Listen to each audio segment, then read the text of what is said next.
Hello everyone, good evening guys. I hope आप अच्छे होंगे गाइस। ठीक है, ओके। तो हम बिल्कुल बेसिक से स्टार्ट कर रखी है एक ग्लॉसरी ऑफ लिटरेरी टर्म्स, ठीक है, और उसको हम कंप्लीट करवाएंगे। ओके, तो आज का जो वर्ड है वो है एस्थेटिक आइडियोलॉजी। ओके, तो स्टार्ट करते हैं। आज हम बात करेंगे एस्थेटिक आइडियोलॉजी को। ठीक है, एस्थेटिक आइडियोलॉजी क्या है?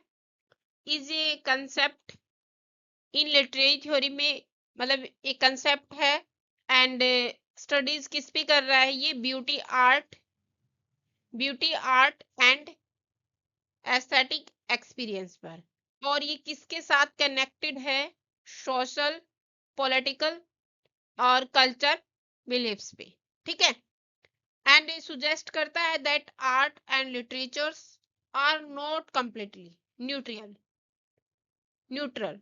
ठीक है, यानी ये अपने आप में जो आर्ट एंड लिटरेचर्स है वो आर नॉट कंप्लीटली, मतलब न्यूट्रली कंप्लीट नहीं है।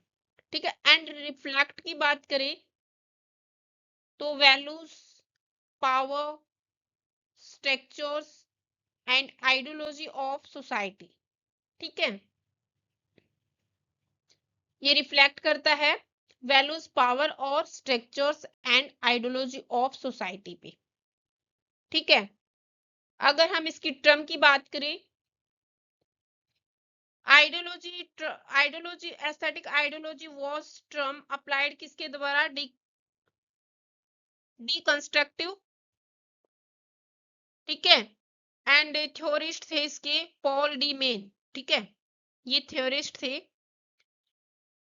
ओके, अगर हम जैसे बात करें इसकी, द टर्म बिकेम स्पेशली, मतलब स्पेशली इंपॉर्टेंस है ये मॉडर्न लिटरेरी में, मॉडर्न लिटरेरी क्रिटिसिज्म में, मतलब वाइडली डिस्कस्ड किया गया है ये एक स्कॉलर्स के द्वारा, पॉल डी मैन। ठीक है, according to aesthetic ideology, hide किसको करता है? ये हाइड करता है आइडियोलॉजी को, हाइड्स करता है ये आइडियोलॉजिकल का। अगर मीनिंग बिहाइंड करें तो द अपीयरेंस ऑफ ब्यूटी और आर्टिस्टिक हार्मनी। ठीक है, एंड इन जो अदर वर्ड्स हैं लिटरेचर्स में, अदर वर्ड्स में look purely artistics but not can still carry hidden cultures और पॉलिटिकल आइडियाज। ठीक है, यानी हिडन करता है कल्चर्स और पॉलिटिकल आइडियाज को, एक एजेंडा है। ठीक है, ओके, एंड हम नेक्स्ट डिस्कस करेंगे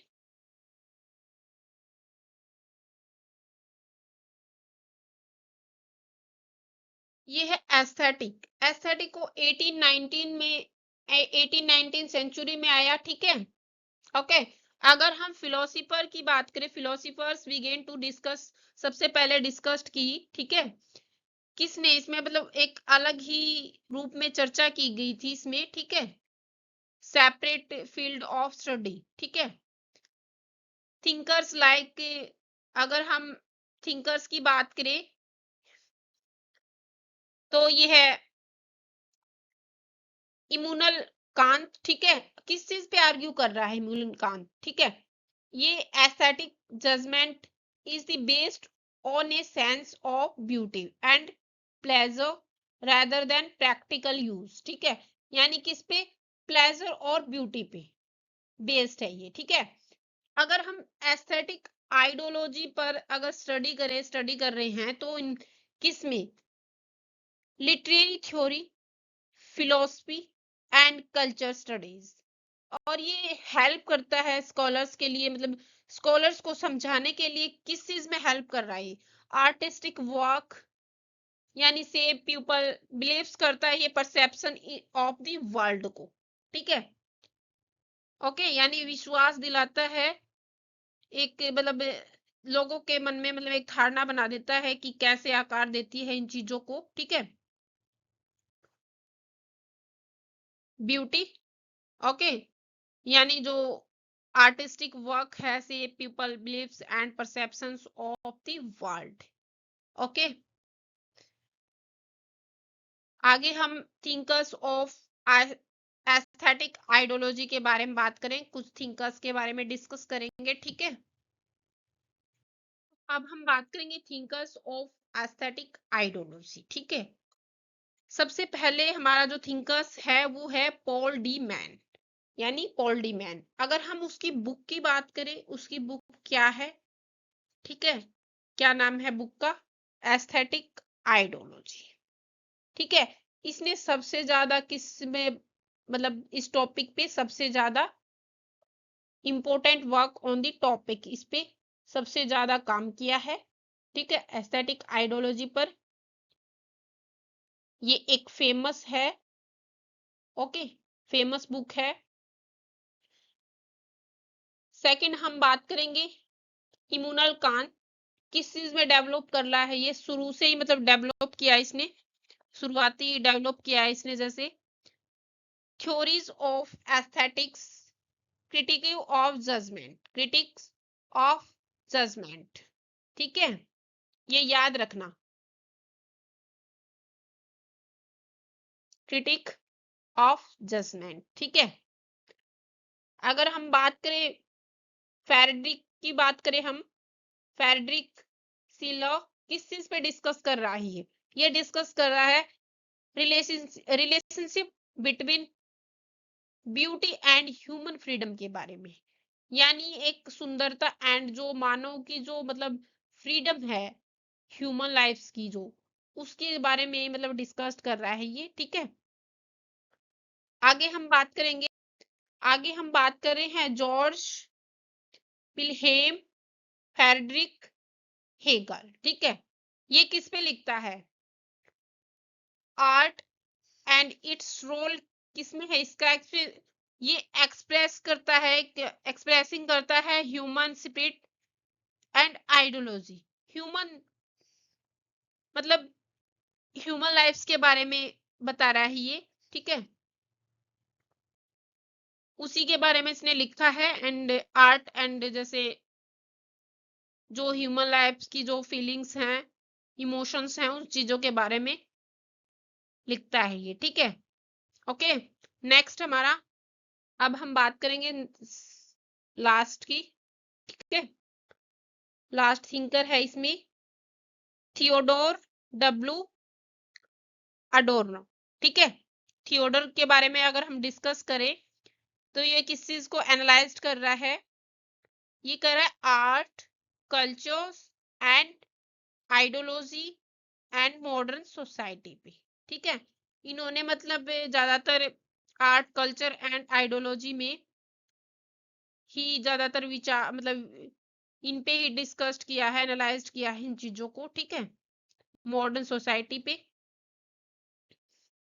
ओके, आगे हम इसके कुछ एमसीक्यूज करेंगे ताकि आपको बहुत अच्छा रिवीजन हो जाए, आप आगे चीजें बिल्कुल भी ना भूले, ठीक है। पर टॉपिक के साथ हम जैसे प्रैक्टिस क्विज कर रहे हैं, ओके। तो अब हम आइडियोलॉजी पे कुछ एमसीक्यूज करेंगे। अगर हम फर्स्ट क्वेश्चन की बात करें, फर्स्ट क्वेश्चन क्या है हमारा? Who is the most closely associated, किसके साथ एसोसिएटेड है with the concept of aesthetic ideology, ठीक है। ये पहला ही क्वेश्चन है और इसका पहला ही आंसर है, ठीक है। यानी राइटर की बात कर रही हूं मैं, पहला ही राइटर है ये, ओके, पॉल डी मैन, ठीक है, ओके। आंसर है इसका बी। आगे हम बात करेंगे एस्थेटिक आइडियोलॉजी रिटन बाय, आ गया ना वही, फिर अभी जैसे पढ़ा था हमने,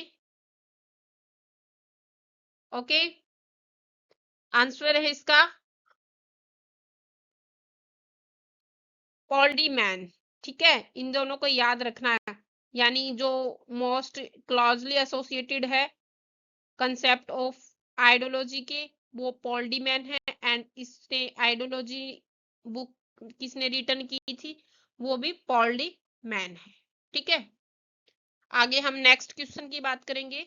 अब हम बात करेंगे क्वेश्चन नंबर 3 की। ठीक है, क्वेश्चन नंबर 3 है हमारा, विच फिलोसोफर किसने लिखा, मतलब क्रिटिक ऑफ जजमेंट। ठीक है, किसने लिखी थी। ठीक है, तो आंसर है इसका बी।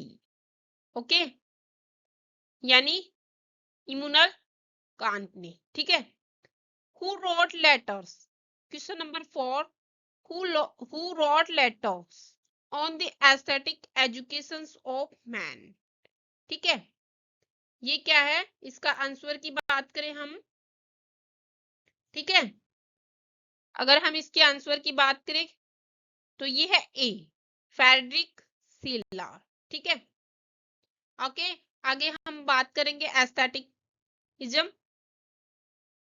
अब हम बात करेंगे एस्थेटिकिज्म पे। एस्थेटिकिज्म एक लिटरेरी है and artistic moment that develop किया गया लेट 19th सेंचुरी यूरोप में, यूरोप स्पेशली इंग्लैंड में। ठीक है, अगर इसके मेन आइडियाज की बात करें, the main ideas of moment was art for art से। ठीक है, ये बहुत इंपॉर्टेंट मोमेंट था, आप इसको अच्छे से रीड कर लेना, अपने दिमाग में बैठा लेना, क्योंकि एग्जामिनर यहाँ से क्वेश्चन पूछती है। ठीक है, ओके।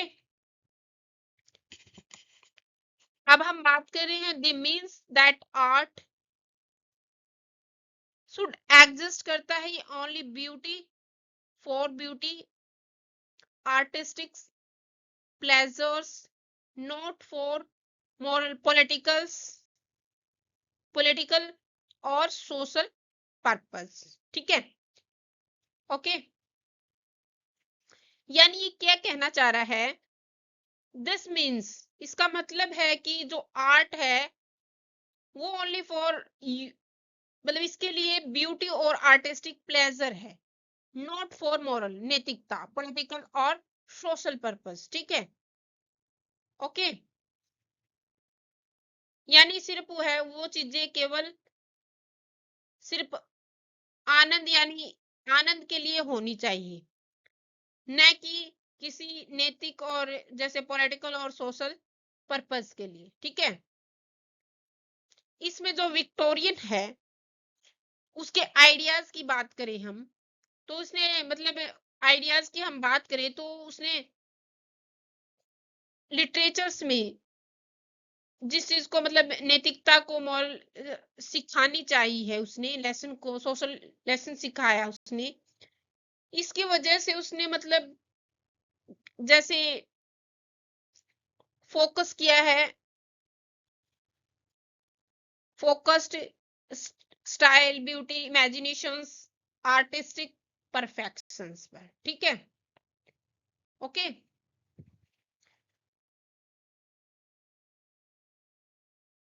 ठीक है, one of the most famous writers of the aestheticism, Oscar Wilde. ठीक है, ये फेमस राइटर हैं सबसे एस्थेटिकिज्म के। ठीक है, ऑस्कर वाइल्ड। ठीक है, यानी फेमस है ये, और किसके लिए फेमस है, इसकी नॉवल की बात करें हम, द पिक्चर्स। ठीक है, the pictures of Dorian Gray. ठीक है, डोरियन ग्रे, इसकी ये फेमस नॉवल है। ओके, वाइल्ड स्ट्रांगली एक्सपर्ट करता है किस चीज को, एक्सपर्ट मतलब एक्सपर्ट कर रहा है इस चीज को, ideas art should be value for beauty rather than moral purpose. ठीक है, यानी ये ज्यादातर जोर देकर ये कह रहा है कि जो आइडियाज हैं that art should be valued before beauty, यानी जो आर्ट की जो इवैल्यूएशन है, यानी उसके सौंदर्य के लिए किया जाना चाहिए। ठीक है, न कि उसकी मॉरल पर्पस के लिए। ठीक है, ओके, अगर इसके बात करें हम मोमेंट, यानी ये है आर्ट फॉर सेक, ठीक है, किसके साथ एसोसिएटेड है ये, ठीक है, किसके साथ एसोसिएटेड है ये, किसके साथ एसोसिएटेड है ये, थियोफाइल, थियोफाइल क्वेटिया, ठीक है, किस चीज पे आर्ग्यू कर रहा है ये, हु आर्ग्यू, ठीक है, यानी इसका मानना है कि जो कला है उसको मतलब किसी व्यवहारिक और नैतिक उद्देश्य की आवश्यकता नहीं है। Art does not need, art को नीड नहीं है any moral and practical purpose की। ओके, अदर इंपॉर्टेंस फिगर्स की बात करें कनेक्टेड है ये विद एस्थेटिकिज्म, इंक्लूड है इसमें, ओके, इसमें इंक्लूड है, किसके साथ एसोसिएटेड है, इंक्लूड है मतलब एल्स्टन, एल्स्टन, चार्ल्स, ठीक है, स्विनब्रन, ठीक है, स्विनब्रन एंड जेम्स मैकनिल, ठीक है, विल सेला, ठीक है, who emphasized artistic beauty and style in their work, यानी क्या कह रहा है ये कि अपने कार्यों में ज्यादातर ये जैसे कलात्मक, आर्टिस्टिक ब्यूटी एंड स्टाइल्स पर ज्यादा फोकस करते हैं, यानी सुंदरता पर ज्यादा विशेष इसने मतलब फोकस किया है, ठीक है, okay, major writers of aestheticism, Oscar Wilde, ठीक है, Walter Pater, Oscar Wilde, Walter Pater, Theophile, ठीक है, and Algernon, okay, Charles, Algernon Charles, James McNeill, James McNeill, okay, ये कुछ फेमस राइटर्स हैं। अगर हम ऑस्कर वाइल्ड की बात करें, ये फेमस किस चीज के लिए हैं, अभी जैसे हमने इसमें पढ़ा था द पिक्चर्स ऑफ, ये किस चीज के लिए फेमस है, the pictures of Dorin grey के, ठीक है, डॉरेन ग्रे के लिए ज्यादा जाने जाते हैं, ठीक है, और कुछ हम मेन बात कर लेते हैं, मतलब मेन थिंग राइटर्स के बारे में, ठीक है, थियोफाइल किसके लिए है, आर्ट फॉर, जो हमारा फेमस मोमेंट लगा लो इसको, ठीक है आर्ट फॉर आर्ट्स से, ठीक है,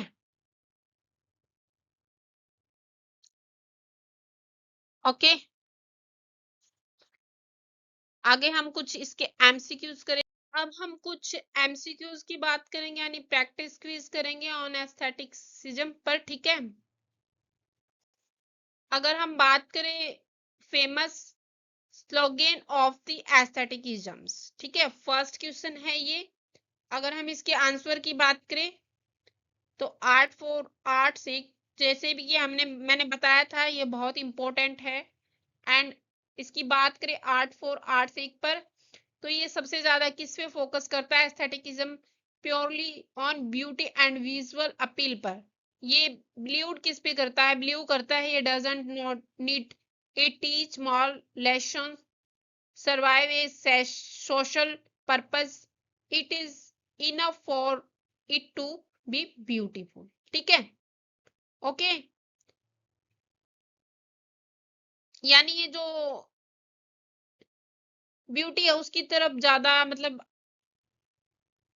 अट्रैक्टिव यानी फोकस करता है, इसका मानना है कि जो कला है कोई नैतिक सबक सिखाना या सामाजिक उद्देश्य की सेवा करने की आवश्यकता नहीं है, इस सुंदरता को इसकी सुंदरता होना ही पर्याप्त है। ठीक है।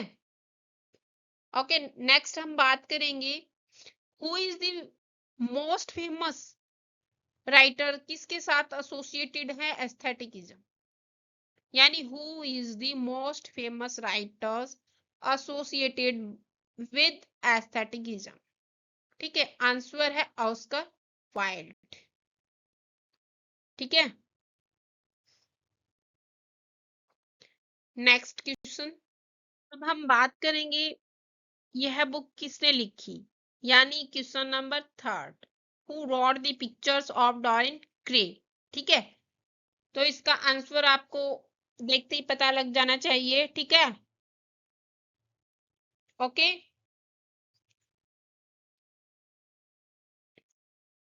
ठीक है ना, sorry, B B Oscar Wilde. ठीक है, एंड विच क्रिटिक्स प्रमोटेड, किसको प्रमोट कर रहा है aestheticism, studies in the history of the Renaissance. ठीक है, ये है वाल्टर पेटो। ठीक है, इसका आंसर है, एंड ये पब्लिश कब हुआ ये 1873 में। ठीक है, ओके। ऑस्कर वाइल्ड ये ओनली नॉवल थी। ठीक है, नॉवल, सॉरी।